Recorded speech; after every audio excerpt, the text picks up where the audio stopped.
નમસ્કાર વિદ્યાર્થી મિત્રો, હું જયદીપ રૈયાણી આપનું અર્થશાસ્ત્રના ઓનલાઈન લેક્ચરમાં હાર્દિક સ્વાગત કરું છું.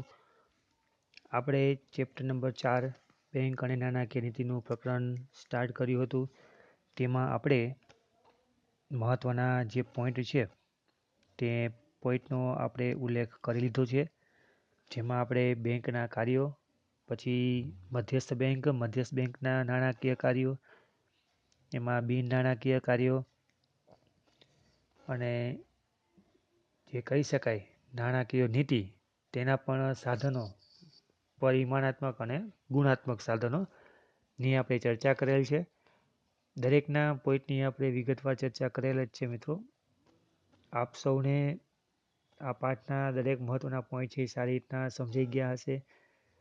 હજી પણ કાંઈ ટોપિકમાં કે પોઈન્ટમાં કાંઈ સમજવાનું મૂંઝવણ જેવું લાગતું હોય, ક્વેરી જેવું લાગતું હોય, તો આપ જે અગાઉના જે લેક્ચર છે એ આપ જોઈ શકો છો અને તે પ્રશ્નને સોલ્વ કરી શકો છો. હું આશા રાખું છું કે આપે નોટ ડાઉન પણ પોઈન્ટનું કર્યું હશે અને તેની પરથી આપણે સરળતાથી સારી રીતના વાંચી લખી શકો તેના માટેની પણ તૈયારી કરી હશે મિત્રો. તો એ રીતના જે આપ છે એ થોડુંક વર્ક પણ ન કર્યું હોય તો કરતા રહેજો, પોઈન્ટ નોટ ડાઉન કરતા રહેજો, જેથી આપને પરીક્ષાના સમયમાં જે આપ સારી રીતના વાંચી શકો અને સારી રીતના જે પરીક્ષાની તૈયારી કરી શકો મિત્રો.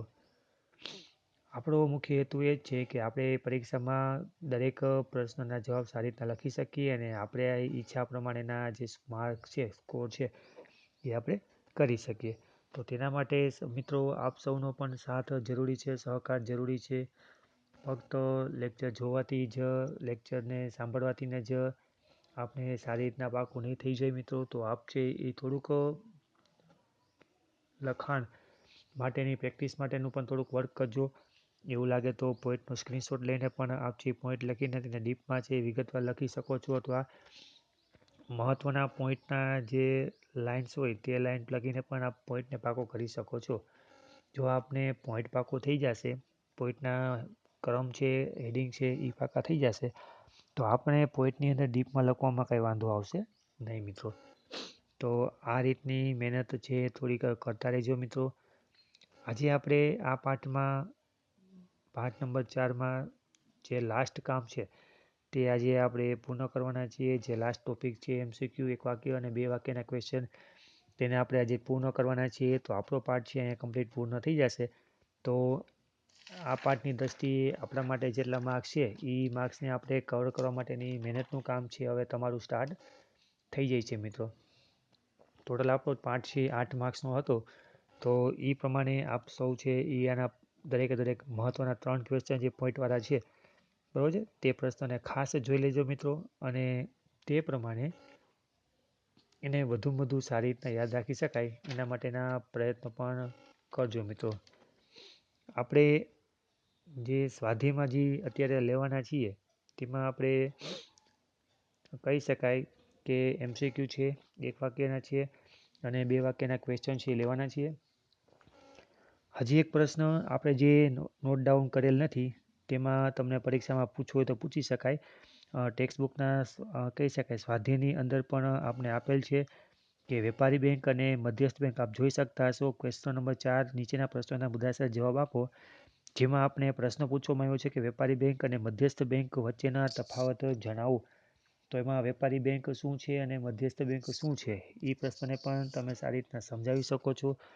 જેમાં વેપારી બેંક છે એ થાપણો સ્વીકારવાનું કામ કરે છે, નાણાં ધીરવાનું કામ કરે છે, એ આપણે ખ્યાલ છે. જ્યારે મધ્યસ્થ બેંક છે એ વેપારી પાસેથી નહીં પણ બેંક પાસેથી સ્વીકારવાનું કે ધિરાણ કરવાનું કાર્ય કરતી નથી. એટલે કે વેપારી બેંક પાસે વેપારી ધોરણે લોકો પાસેથી કાંઈ પણ લેવાનું કાર્ય કરતી નથી. તો આપણે એ બધી બાબતોનો ખ્યાલ છે મિત્રો. જ્યારે વેપારી બેંક છે એની ઘણી બધી શાખાઓ હોઈ શકે છે, જ્યારે RBIની ઘણી બધી શાખાઓ હોતી નથી.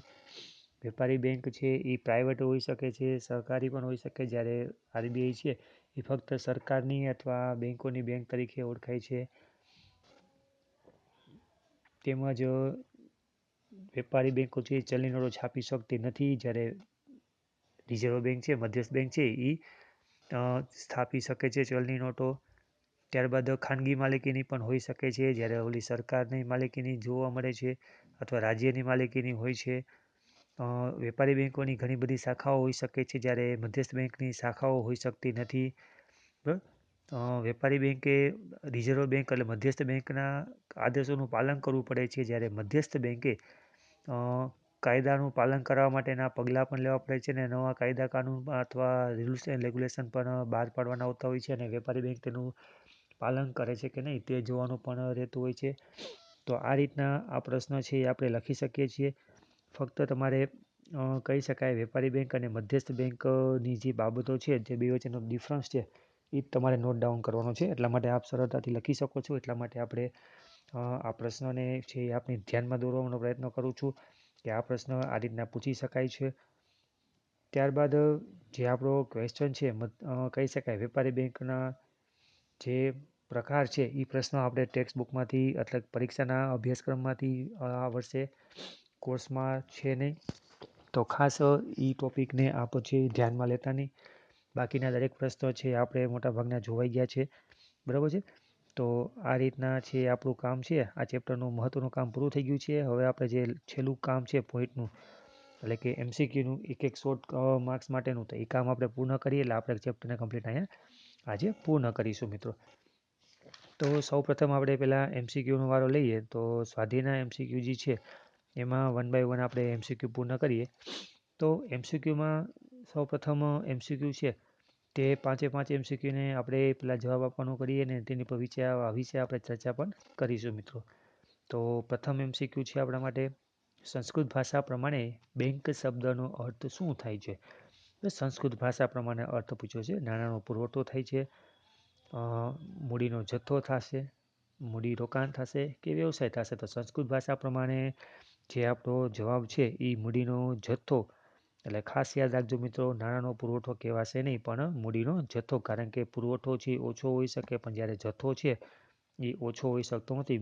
જથ્થો છે એનો જ એક પાર્ટ છે એ પુરવઠો છે. એટલા માટે સંપૂર્ણ બાબત છે નાણાંની મૂડીની છે એ સંસ્કૃત ભાષા પ્રમાણે મૂડીનો જથ્થો છે. આ પ્રમાણે આપણે યાદ રાખવાનું રહેશે મિત્રો.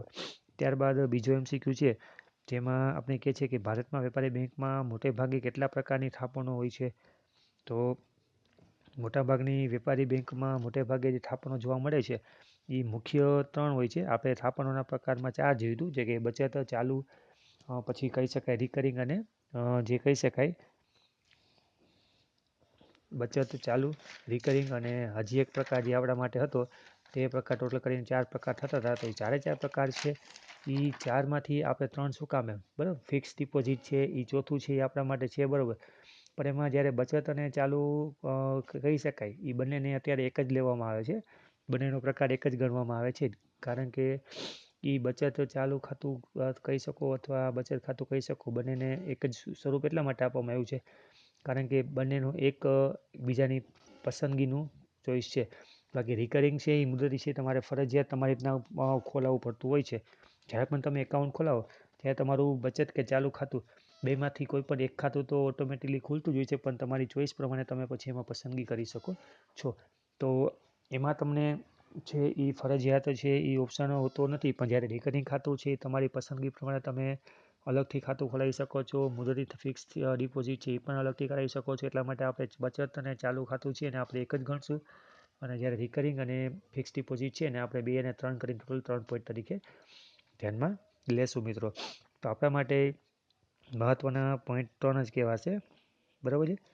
જે થાપણોના પ્રકાર તરીકે લઈએ છીએ આપણે તે ટૂંકા ગાળાનું ધિરાણ સૈદ્ધાંતિક રીતે ત્રીજો MCQ છે. ટૂંકા ગાળાનું ધિરાણ સૈદ્ધાંતિક રીતે કેટલા સમયગાળા માટેનું હોય છે? તો ટૂંકા ગાળા માટેના આપણે દિવસો જે હતા 1 દિવસ, 7 દિવસ અથવા 15 દિવસ અને સૈદ્ધાંતિક પ્રમાણે આપણે જો વાત કરીએ તો 1 વર્ષ સુધીનું કહી શકાય 1 વર્ષ સુધીનું 1 થી 3 વર્ષ સુધીનું અથવા 1 થી 5 વર્ષ સુધીનું અથવા 5 થી 15 વર્ષ સુધીનું. તો આમાંથી જે આપણો ઓપ્શન છે એ ઓપ્શન પ્રમાણે જો વિચારીએ તો સૈદ્ધાંતિક દ્રષ્ટિએ જે ટૂંકા ગાળાનું ધિરાણ છે બરાબર છે તેના માટે આપણે 1 વર્ષ સુધીનું છે એનો સમયગાળો આપવામાં આવ્યો છે. એટલે 1 વર્ષ સુધીનો સમયગાળો છે એને સિદ્ધાંતિક રીતે એક ટૂંકા ગાળાનું ધિરાણ તરીકે ઓળખવામાં આવે છે. બાકીનું છે એ બધા મોટા લાંબા ગાળા માટેનું ધિરાણનું છે એના માટેનો સમાવેશ કરેલો પોઈન્ટ છે. ત્યારબાદ MCQ નંબર 4 છે, જે જોઈએ આપણે મધ્યસ્થ બેંક એટલે શું. તો મધ્યસ્થ બેંકના ઓપ્શન એટલે શું, ઓપ્શનમાં છે ખાનગી બેંક, દેશની સર્વોચ્ચ બેંક, સહકારી બેંક કે વિદેશી બેંક. તો જવાબમાં આપણે કહી શકીએ છીએ દેશની સર્વોચ્ચ બેંક, અથવા ઓપ્શન આપ્યો હોય મધ્યસ્થ બેંક, અથવા આપણે RBI ઓપ્શન આપ્યો હોય, અથવા એપેક્સ બેંક આપેલું હોય, અથવા રિઝર્વ બેંક આપેલું હોય. તો આમાંથી તમને કોઈ પણ ઓપ્શન આપવામાં આવે તો એ તમારા દરેક પોઈન્ટમાં જે પ્રમાણે તમને પ્રશ્ન પૂછ્યો હોય તેના ઓપ્શન પ્રમાણે તમારી જવાબ સાચો ગણવામાં આવશે. અત્યારે આપણી પાસે દેશની સર્વોચ્ચ બેંક છે એ ઓપ્શન આપેલ છે, અને જે મેં તમને અથવામાં પોઈન્ટ કીધા, નામ કીધા, એ તમારે યાદ રાખવાના રહેશે. કારણ કે એમાંથી કોઈ પણ નામ તમને ઓપ્શનમાં કોઈ પણ એક નામ આપી દે, અથવા 2 કે 3 આપી દે, તો તમારે ઓપ્શનમાં ખાસ જોવાનું થશે કે આપેલ બધા આપેલમાંથી એકેય નહીં, અથવા આપેલ જે કોઈ પણ 4માંથી એક હોય તો તે જે સિલેક્શન કરવાનું રહેશે. એટલે ખાસ આવા પ્રશ્નોમાં તમારે MCQ છે એના ઓપ્શન છે ખાસ સમજી વિચારીને થોડુંક લોજિક લગાવીને તમારે પણ આન્સર દેવાના થતા હોય છે. તો આનો જવાબ થશે દેશની સર્વોચ્ચ બેંક. ત્યારબાદ 5મો MCQ છે કે RBI અન્ય બેંકો પાસેથી અત્યંત ટૂંકા ગાળાનું ધિરાણ લે છે સમય માટેનું, બરાબર. તો તેના દરને શું કહેવાય છે? અત્યંત ટૂંકા ગાળા માટેનું ધિરાણ જે RBI બેંકો પાસેથી લે છે, તો એને આપણે કહી શકીએ છીએ રિવર્સ રેપો રેટ. આપણે આ પોઈન્ટ જોયો હતો. રિવર્સ રેપો રેટ છે એ RBI છે બેંકો પાસેથી ટૂંકા ગાળા માટે લેતું ધિરાણની એક પ્રક્રિયા છે. તો આ હતા આપણા ટેક્સ્ટ બુકના MCQ છે મિત્રો. ત્યારબાદ આપણે વાત કરીએ તો એક વાક્યમાં જે પ્રશ્ન છે એને પણ આપણે જોઈ લઈએ મિત્રો, કે બેંકનો અર્થ આપો. પ્રથમ ક્વેશ્ચન છે, તો બેંકનો અર્થ આપણે જોઈ ગયા છીએ, પણ છતાં પણ આપણે એકવાર એની નજર ફેરવી લઈએ કે બેંક એટલે માગવામાં આવે એટલા નાણાં પરત કરવાની શરતે ધિરાણ કરવાના હેતુથી બચતો એકત્રિત કરતી સંસ્થા. હજી એકવાર બોલું છું, બેંક એટલે માગવામાં આવે એટલા નાણાં પરત કરવાની શરતે ધિરાણ કરવાના હેતુથી બચતો એકત્રિત કરતી સંસ્થા. તો આ જે અર્થ છે એ બેંકનું કાર્ય છે, બેંકનો અર્થ છે કહી શકાય. કારણ કે નાણાં માગવામાં આવે છે અને ત્યારે પરત કરવાની શરત હોય, એ શરતે ધિરાણ કરવાના હેતુથી પરત કરી શકે છે, અને ધિરાણ કરવાનો પણ હેતુ છે. જે હેતુથી બચતો એકત્રિત કરતી સંસ્થા જે છે, બરાબર છે, તેને આપણે બેંક કહી શકીએ છીએ. આમાં આપણે મહત્વના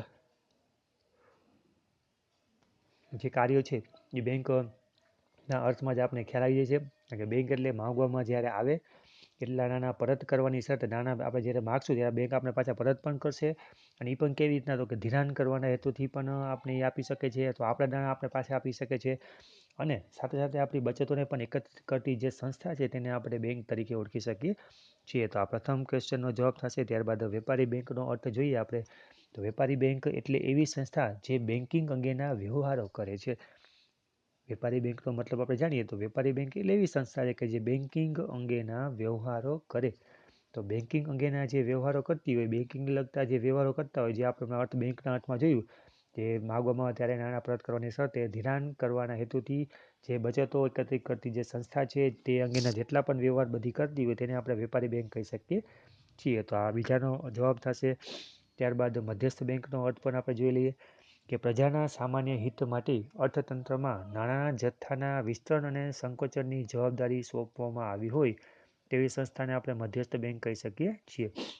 હજી એકવાર આપણે જોઈએ, ધ્યાન આપીએ છીએ કે પ્રજાના સામાન્ય હિત માટે, પ્રજાનું જે સામાન્ય હિત છે એના માટે અર્થતંત્રમાં નાણાંના જથ્થાના વિસ્તરણ અને સંકોચનની જવાબદારી સોંપવામાં આવી હોય તેવી સંસ્થાને આપણે મધ્યસ્થ બેંક કહી શકીએ છીએ. ત્યારબાદ આપણે ચોથાનો અર્થ જોઈએ, નાણાકીય નીતિનો અર્થ. તો નાણાકીય નીતિનો અર્થ તરીકે જોઈએ તો એટલે થશે અર્થતંત્રમાં નાણાંની માંગ અને નાણાંનું પુરવઠાનું સંચાલન અને નિયંત્રણ કરવા અંગેની નીતિ. તો નાણાંની માંગ અને પુરવઠાનું સંચાલન અને નિયંત્રણ કરવા અંગેની નીતિ છે તેને આપણે નાણાકીય નીતિ કહી શકીએ છીએ. જેમાં ટૂંકમાં માંગ અને પુરવઠા પર કંટ્રોલ રાખવાનું કામ અને તેની પર કહી શકાય અંકુશ લાવવાનું કામ છે આ નીતિ દ્વારા કરવામાં આવતું હોય છે, જેથી આપણે તેને નાણાકીય નીતિ તરીકે આપણે ઓળખીએ છીએ. ત્યારબાદ ખૂબ જ મહત્વનો ક્વેશ્ચન કહી શકાય, નાણાકીય નીતિના પરિમાણાત્મક સાધનો એટલે શું?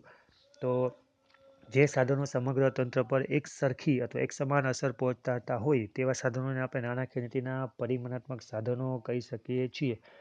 અને તેના વિરુદ્ધમાં જઈએ તો નાણાકીય નીતિના ગુણાત્મક સાધનો એટલે શું? તો જે સાધનો સમગ્ર તંત્રના બધા ક્ષેત્રોને એક સરખી અસર પહોંચાડતા નથી, આમાં પહોંચાડે છે, આમાં પહોંચાડતા નથી, તે સાધનોને આપણે નાણાકીય નીતિના ગુણાત્મક સાધનો કહીએ છીએ મિત્રો. તો આ છે એ આપના કહી શકાય એક વાક્યના ક્વેશ્ચન તરીકે છે. બાકીના દરેક ક્વેશ્ચન છે આપણે જોઈ ગયા છે, તો એને આપણે જોવાના રહેતા નથી મિત્રો. અને જે કહી શકાય આપણા માટે આ ચેપ્ટરમાં જે ફૂલ ફોર્મ કે એ છે એમાંથી ઘણા ફૂલ ફોર્મ છે એ આપણે જોયા છે. તો એમાંથી આપણે ખાસ 2-3 કે થોડાક જેટલા ફૂલ ફોર્મ છે એ આપણે જોઈ લઈએ.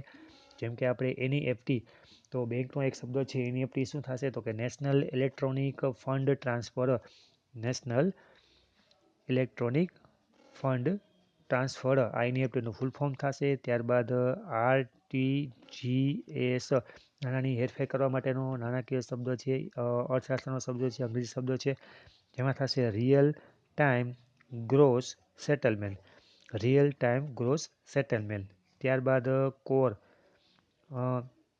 જે આને અને આને નિયંત્રણ કરવાનું કાર્ય કરે છે, તેનું સંચાલન કરવાનું કામ છે કોર કરે છે. તો કોરનું થશે full form centralise online real time exchange. ફરીથી બોલું છું, centralise online real time exchange, આ કોરનું ફૂલ ફોર્મ થશે. ત્યારબાદ આપણે CRRનું ફૂલ ફોર્મ તો જોઈ ગયા છીએ, પ્રશ્નોમાં હતું. જેનું થશે કેશ રિઝર્વ રેશિયો, એટલે કે રોકડ અનામત પ્રમાણક. તો કેશ રિઝર્વ રેશિયો, રેશિયો કહો તો ચાલે, રેશિયો કહેશો પણ તો ચાલશે. આ CRR અને SLRનું ફૂલ ફોર્મ પણ જોઈ લઈએ, જે આપણે પછીના પોઈન્ટમાં જોયું હતું. સ્ટેટ્યુટરી લિક્વિડિટી રેટિયો, સ્ટેટ્યુટરી લિક્વિડિટી રેટિયો, કાયદા માન્ય પ્રવાહિતાનું પ્રમાણ, આનું ફૂલ ફોર્મ એવું થશે. અને ત્યારબાદ OMO, જેનું આપણે ફૂલ ફોર્મ તરીકે લેશું ઓપન માર્કેટ ઓપરેશન, જેને આપણે કહી શકીએ છીએ ખુલ્લા બજારના કાર્યો, ઓપન માર્કેટ ઓપરેશન, જેને આપણે ખુલ્લા બજારના કાર્યો તરીકે પણ ઓળખી શકીએ છીએ મિત્રો. તો આ જે છે આપણા ફૂલ ફોર્મ પણ થઈ ગયા મિત્રો. ખાસ આપણે કહી શકાય 6 જેટલા ફૂલ ફોર્મ આપણે જોયા છે, જે ખૂબ જ આપણા માટે મહત્ત્વના છે મિત્રો. તો આપણા અહીંયા પાઠનું કામ પૂર્ણ કરીએ છીએ. હજી પણ કાંઈ ન સમજાતું હોય તો આપ અગાઉના લેક્ચરને અને આ લેક્ચરને પણ ખાસ જોઈ શકો છો અને સારી રીતના યાદ રાખવાનો પ્રયત્ન કરી શકો છો મિત્રો.